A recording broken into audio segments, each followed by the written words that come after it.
찬송가 321장으로 찬송하겠습니다. 321장 찬송입니다.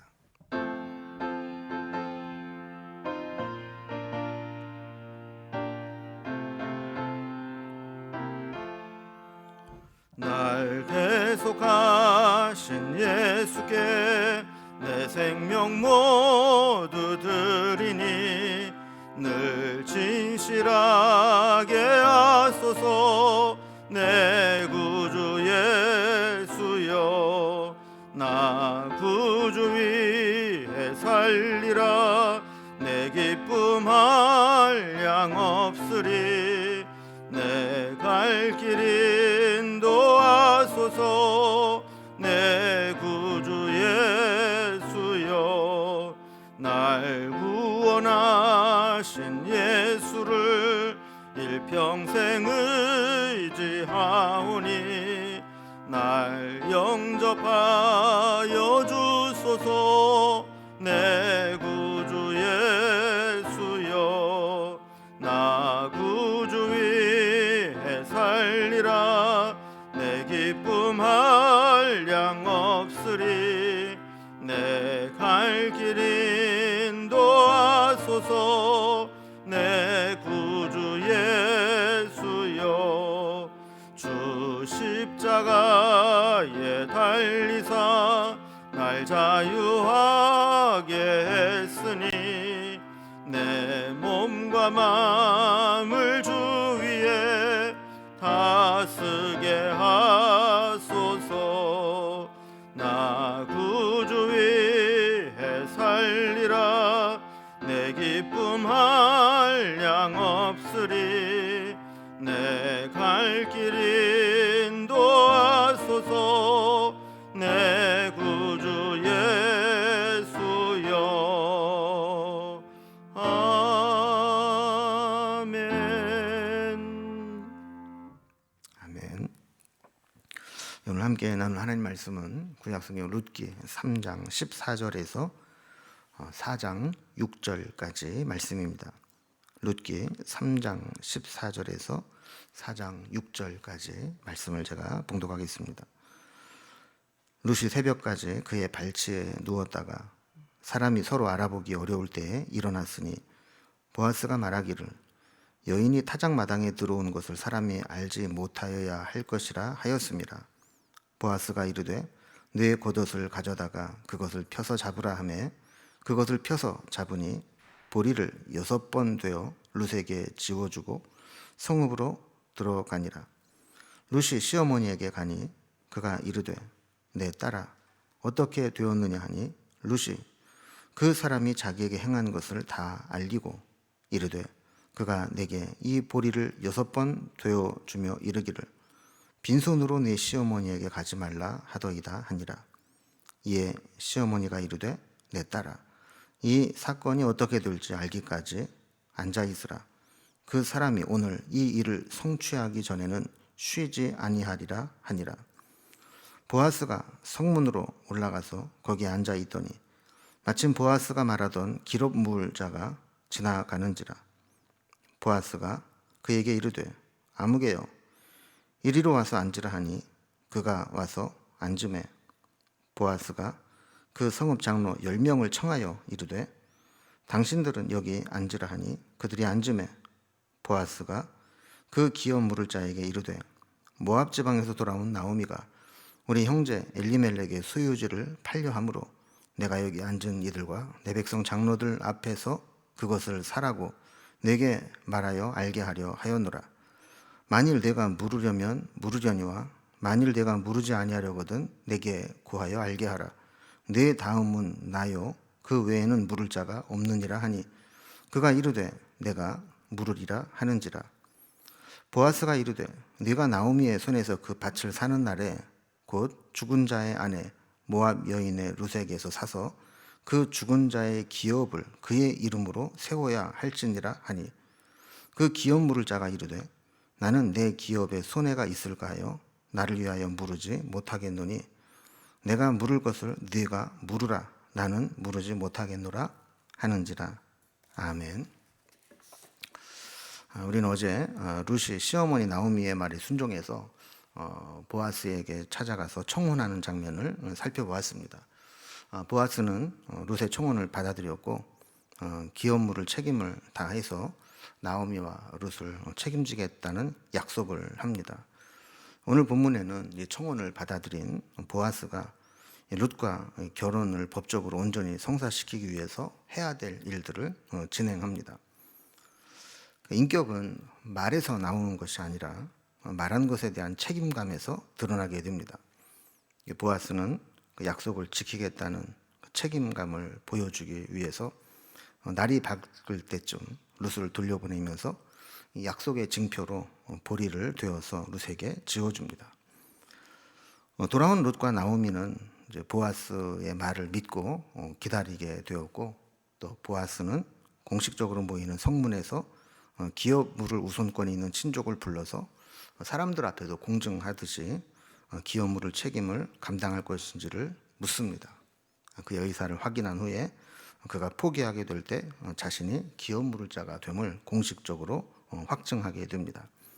오늘 본문은 그런 내용을 담고 있는데 단락별로 구분을 좀 해보면 크게 두 부분으로 나눌 수 있을 것 같습니다. 3장 14절에서 18절까지 보면 이제 보아스의 약속과 배려를 받고 집으로 돌아와서 나오미에게 알리고 기다리는 룻과 나오미에 대한 내용이 3장 뒷부분에 나옵니다.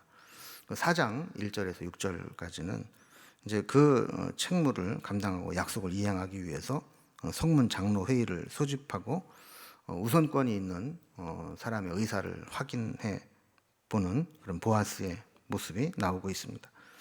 두 단락으로 좀 나눠 보면서 오늘 본문을 살펴보겠습니다. 먼저 이 보아스의 약속과 배려를 받고 집으로 돌아와서 기다리는 룻과 나오미입니다. 룻의 청혼을 받아들이려 약속한 보아스는 책임 있는 행동으로 배려하면서 룻을 돌려보냅니다. 14절 말씀을 보면 룻이 새벽까지 그의 발치에 누웠다가 사람이 서로 알아보기 어려울 때에 일어났으니 보아스가 말하기를 여인이 타작 마당에 들어온 것을 사람이 알지 못하여야 할 것이라 하였음이라 그랬습니다. 이걸 보면 사실 이 보아스가 룻에 대한 배려가 여기부터 시작되는 것을 보게 됩니다. 괜히 사람들에게 알려져서 쓸데없는 구설수에 오르지 않도록 이 보아스는 사람들 눈에 잘 띄지 않는 새벽녘 어슴푸레할 때 빠져나가도록 배려합니다. 그래서 나갈 때쯤은 어둠침침하고 나가고 나면 밝아서 길을 찾아가기에 쉬운 그 시간을 선택해서 보내는 것이죠. 사실 룻이 보아스의 그 이불 발치를 들고 들어왔다라고 하는 것이 세상에 알려져도 보아스에게는 크게 손해될 일이 없습니다. 그러나 일이 잘못될 경우에는 이것은 룻에게는 치명적인 해가 될 수 있기 때문에 보아스는 가능하면 사람들에게 들키지 않도록 이렇게 가도록 배려를 한 것이죠. 뿐만 아니라 보아스는 룻을 보내면서 빈손으로 보내지 않았습니다. 15절을 보면 보아스가 이르되 내 겉옷을 가져다가 그것을 펴서 잡으라 하매 그것을 펴서 잡으니 보리를 6번 되어 룻에게 지워주고 성읍으로 들어가니라 그랬습니다. 여기 6번 보리를 되어 주었다 그럴 때 정확한 양은 우리가 추산하기가 쉽지 않습니다. 다만 우리가 알 수 있는 것은 손으로 들고 가기에는 좀 무게가 꽤 나가서 어깨에 메고 갈 수 있을 정도로 그렇게 보리를 싸서 주었다라는 겁니다. 나중에 보면 이것은 단순한 어떤 양식을 선물로 주는 것 이상의 의미를 가지고 있습니다. 어떻게 보면 룻이 청혼을 했고 보아스가 그 청혼을 받아들이는데 그 청혼의 혼인의 언약의 징표와 같이 이렇게 준 것입니다. 룻을 이제 보아스에게 청혼하도록 보냈던 나오미는 룻이 이제 새벽에 이렇게 돌아오게 되었을 때 궁금하지 않겠습니까? 그래서 룻에게 묻습니다. 16절에 보면 룻이 시어머니에게 가니 그가 이르되 내 딸아 어떻게 되었느냐 하니 룻이 그 사람이 자기에게 행한 것을 다 알리고 그랬습니다. 내 딸아 어떻게 되었느냐라고 하는 것은 청혼한 결과 어떻게 됐느냐 하는 거죠. 분명히 보아스의 반응을 보면 청혼을 받아줄 것인지 거절할 것인지 알 수 있을 텐데 어떻게 되었느냐 이렇게 물어보는 겁니다. 17절에 보면 대답합니다. 이르되 그가 내게 이 보리를 6번 되어주며 이르기를 빈손으로 내 시어머니에게 가지 말라 하더이다 하니라 그랬습니다. 시어머니에게 갈 때 빈손으로 가는 거 아니다 그러면서 보낸 이가 시어머니일 텐데 갈 때 이 보리를 가져가라 그러면서 6번 되어서 보냈다라는 겁니다. 이것은 이제 룻의 청혼을 받아들여서 그 시어머니가 될 그 룻의 보호자가 되는 시어머니 나오미에게 그 청혼을 받아들였다는 보아스의 마음을 전달하고 알리는 이제 표시였던 것이죠. 이 나오미가 룻을 보아스에게 보낸 이유는 이런 보아스의 신실함을 알았기 때문입니다. 그래서 보아스의 마음을 확인한 나오미는 18절 말씀해 보면 이에 시어머니가 이르되 내 딸아 이 사건이 어떻게 될지 알기까지 앉아 있으라. 그 사람이 오늘 이 일을 성취하기 전에는 쉬지 아니하리라 하니 그랬습니다.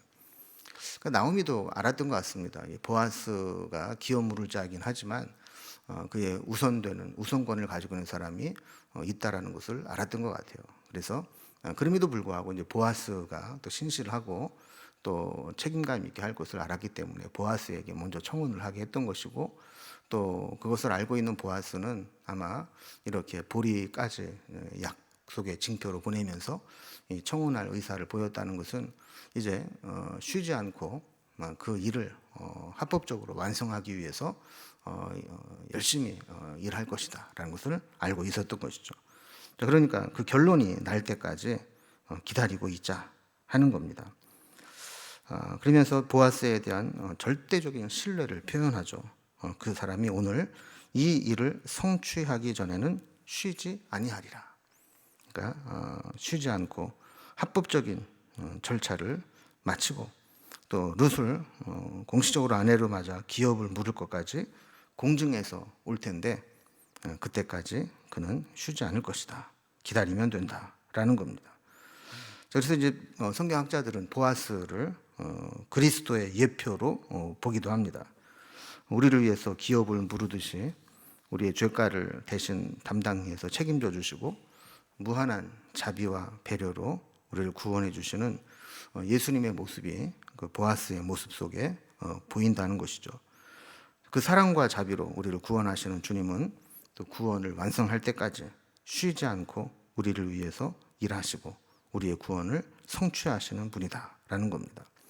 그러니까 룻에게 임했던 보아스의 은혜, 그것은 우리에게 베푸신 주님의 은혜와도 비슷한 점이 있다라는 것입니다. 자, 이렇게 청혼이 이루어지고 보아스는 그 혼인을 위해서 약속한 대로 일을 진행할 것이 예고되어 있습니다. 이제 그 두 번째 단락으로 이제 4장에 넘어오면 이제 이야기한 대로 보아스는 성문에 가서 장로회의를 소집하고 기업물을 우선권이 있는 자를 불러서 의사를 확인하고 하지 않겠다면 자기가 하겠다 하는 절차를 진행합니다. 4장에 보면 3장 뒷부분에서 룻과 나오미의 이 장면이 나왔다면 4장에서는 이제 보아스에게로 장면이 넘어갑니다. 자, 보아스가 쉬지 않고 일하리라 이야기를 했던 것처럼 어떻게 쉬지 않고 그 일을 성취하게 사는가를 보여주죠. 1절에 보면 보아스가 성문으로 올라가서 거기 앉아 있더니 마침 보아스가 말하던 기업 물을 자가 지나가는지라. 보아스가 그에게 이르되 아무개여 이리로 와서 앉으라 하니 그가 와서 앉으매 그랬습니다. 보아스는 날이 밝자마자 지체하지 않고 성문으로 올라갑니다. 고대의 성문이라고 하는 것은 중요한 재판이나 공동체의 결정 사항이 있을 때 그 결정을 이루는 공적인 장소였습니다. 성문에 앉아서 자기보다 룻의 기업물을 권한이 우선적으로 있는 자가 지나가기를 기다립니다. 그러다 마침 그가 성문을 지나가게 될 때 그를 불러서 옆으로 오게 하죠. 그래서 2절에 보면 그 이후에 그 성읍 장로 10명을 청하여 배석을 시킵니다. 여기 앉으라 그러면서 중요한 결정을 내리기 위해서 장로 회의를 소집하고 그들이 증인이 되도록 하는 겁니다. 3절에 보면 이 장로 회의를 연 안건을 상정합니다. 3절, 4절을 보면 보아스가 그 기업 물을 자에게 이르되 모압 지방에서 돌아온 나오미가 우리 형제 엘리멜렉의 소유지를 팔려 함으로 내가 여기 앉은 이들과 내 백성의 장로들 앞에서 그것을 사라고 내게 말하여 알게 하려 하였노라 그랬습니다. 자, 모압 지방에서 돌아온 이 나오미가 그의 남편이었던 엘리멜렉의 소유지를 팔려고 한다라는 겁니다. 그래서 이것을 공개적으로 이렇게 공포하고 처리를 하자 하는 겁니다. 우리가 이스라엘의 땅의 소유에 대해서 우리 알 필요가 있는데, 이스라엘 땅은 철저하게 토지 공개념을 가지고 있죠. 그래서 소유를 한다고 하지만 그것은 사용권에 이제 가까운 것이고 그 땅의 주인은 하나님이다, 이렇게 기본적으로는 생각을 가지고 있습니다. 그럼에도 불구하고 땅을 사용할 수 있는 권한이 나누어질 때 크게는 지파별로 땅을 나눴습니다. 그리고 그 지파 안에서 가족과 가문별로 그 땅을 분배해서 나누었던 것이죠. 그리고 이 땅은 남자들에게 의해서 상속되어서 이어져 가게 했습니다. 그런데 나오미의 가정에는 이제 남자가 남은 사람이 없습니다. 남편도 그렇고 말론과 기른 두 아들도 죽고 남편이 없습니다. 누군가 기업을 무르는 과정으로 땅을 되사주어도 남자가 없는 나오미 가정에는 그 땅을 소유하고 경작하고 상속받을 사람이 없다라는 것이죠. 자, 이런 상황에서 기업을 무른다고 표현된 그 땅을 사주어서 소유로 삼게 하는 유일한 남아있는 방법은 그 집안에 남아있는 여인과 결혼을 해서 아들을 낳고 그 아들의 이름으로 그 기업물어서 산 땅을 주는 겁니다. 자, 이런 상황에서 이 보아스는 우선권을 가지고 있는 자에게 그 상황을 설명하는 거죠. 4절에 이제 제안을 합니다. 자, 만일 내가 물으려면 물으려니와 만일 내가 물으지 아니하려거든 내게 구하여 알게 하라. 내 다음은 나요 그 외에는 물을 자가 없느니라 하니 그가 이르되 내가 물으리다 하는지라 그랬습니다. 자, 그러니까 지금 이제 보아스는 이제 설명을 하는 겁니다. 엘리멜렉의 가문에 기업을 물을 수 있는 자격이 되는 사람은 그 아무개시라고 표현된 그 사람하고 보아스 이 둘밖에 없다라는 거예요. 근데 그 아무개시가 더 가까우니까 만약에 아무개시가 기업을 물으겠다 하면 물으는 것이고, 만약에 안 하겠다 그러면 내가 하겠다라는 이야기를 하는 것이죠. 처음에는 그 아무개시가 기업을 물은다는 것을 정확히 이해를 못했던 것 같습니다. 그래서 내가 물으리이다, 내가 그 땅 뭐 사지 뭐, 이렇게 이야기를 한 거예요. 자, 그러자 이제 보아스가 기업을 물은다는 것이 무슨 의미인지를 다시 설명을 합니다. 5절에 보면 보아스가 이르되 내가 나오미의 손에서 그 밭을 사는 날에 곧 죽은 자의 아내 모압 여인 루색에서 사서 그 죽은 자의 기업을 그 이름으로 세워야 할지니라 하니 그랬습니다. 자, 그러니까 네가 기업 물을 수 있는 자격이 되는데 기업 물을래? 라고 했을 때 이 아무개시는 그럼 그 땅을 내가 돈을 주고 사면 내 땅이 되는 줄로 알고 있었던 겁니다. 그런데 이 보아스가 다시 설명을 해주는 겁니다. 네가 그 땅 값을 주고 산다고 해서 네 땅이 되는 게 아니다. 기업을 물은다라고 하는 것은 지금 대신 사서 네가 갖는 게 아니라 그 사람에게 주는 거다. 그 즉 모압 여인 룻의 남편은 죽었고 또 룻은 젊으니까 그 땅을 산다는 것은 룻과 결혼을 해서 아들을 낳아서 그 아들에게 그 땅을 주는 거라는 거예요. 그래서 그 엘리멜렉 가문의 이름으로 땅을 유지하도록 하는 것이다. 설명을 하는 겁니다. 그러니까 우선권을 가지니까 생각을 해보니까 손해죠. 비싸게 땅값을 주고 샀는데 그게 우리 가문에 속한 것도 아니고 그 산 사람에게 다시 줘야 된다 그러면 괜히 손해만 되고 돈만 내는 거 아니겠습니까? 요즘 말로 말하면 돈은 냈는데 등기는 판 사람 이름으로 돌아가는 거라는 거죠. 그러니까 나 그거는 이제 손해니까 안 하겠다라고 포기를 하는 겁니다.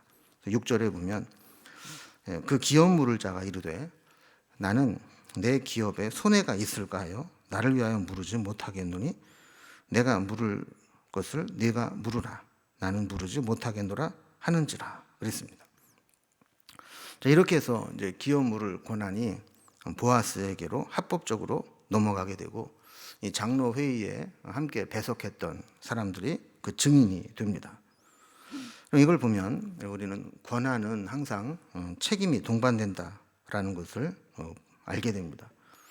무조건 나에게 이익이 되려고 해서 얻을 수 있는 것은 세상에 없습니다. 만약에 나만 이익이 된다고 한다면 내가 이익을 보는 만큼 누군가는 손해를 보게 되는 거겠죠. 내가 어떤 권리를 갖게 되고 권한을 얻으려면 거기에 따르는 책임을 감당해야 되고 또 거기에 대한 대가를 지불해야 됩니다. 한 가지 재미있는 것은 자기의 기업에 손해가 있을까 해서 기업 물을 권한을 회피한 사람, 그 사람은 그냥 아무개라고 표현됩니다. 그 사람의 이름은 후대에 전혀 알려지지 않고 기억되지 않습니다. 유일하게 아무개여 이리로 와서 앉으라 해서 아무개 씨로 알려지게 되는 겁니다. 그러나 보아스의 이름은 이제 앞으로 다음 본문에서도 나오게 되겠지만 이 보아스는 다윗 가문의 조상이 되고 그가 그리스도의 예표로 우리가 인정될 만큼 아주 소중하고 귀한 인물로 기억되게 되는 겁니다. 여러분, 우리도 살아가면서 어떤 권한을 주장하기 전에 내가 감당해야 될 책임을 잘 감당하고 있는지, 내가 무조건 나에게만 이익이 되려고 하는 것이 아니라 이익을 공유하고 함께 살아가려고 하는지, 우리의 삶의 자세를 돌아보면서 늘 이렇게 베풀고 또 책임을 져주는 그런 삶이 되기를 주님의 이름으로 기원합니다. 기도하겠습니다. 하나님 아버지, 보아스의 그 책임 있는 행동을 통해서 우리가 하나님 앞에서든 사람들 앞에서든 어떤 자세로 살아가야 되는지를 돌아보게 해주시니 감사합니다. 우리에게 어떤 권한이 주어진다면 거기에 맞는 책임도 우리가 수행할 수 있는 그런 인격을 갖게 하여 주옵소서. 죽을 수밖에 없는 저희들이 하나님의 자녀가 되고 놀라운 은혜를 받았다면 그 은혜와 권한에 합당한 책임 있는 삶을 살아가게 하시고, 또한 우리가 이 세상을 살아가면서도 어떤 나의 지위와 자리에 대한 권한이 생기게 되면 그 권한을 주장하기 전에 먼저 거기 합당한 책임을 잘 감당하는지 스스로를 돌아보는 기회가 되게 하여 주옵소서. 오늘도 하루를 살아가는 날 동안 우리가 주님의 은혜를 붙잡고 살아가게 하시고 또 보아스처럼 책임 있는 삶을 살아가는 우리의 삶이 되게 하여 주옵소서. 예수님의 이름으로 기도드리옵나이다. 아멘. 각자의 기도 제목들로 자유롭게 기도하시겠습니다.